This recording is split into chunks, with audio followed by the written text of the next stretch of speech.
Энергетик мәдәният сарай залына күп бала үстерүче әниләр, озак еллар бергә гомер кичерүче үрнәк парлар чакырылган.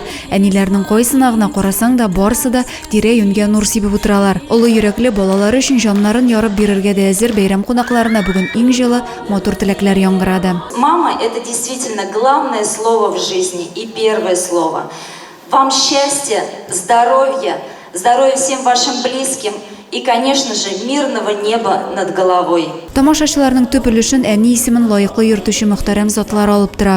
Бәйрәм чарасы энергетик мәдәният сарае иҗат төркемнәре, район үзешчән сәнгать осталары, балалар чыгышлары белән үрелеп барды. Бу алар өчен зур бүләк булды. Һәр концерт номерында әниләргә мәдхия укылды. Я к сердцу прижимаю, мама моя, я руки нежные сжимаю, мама моя.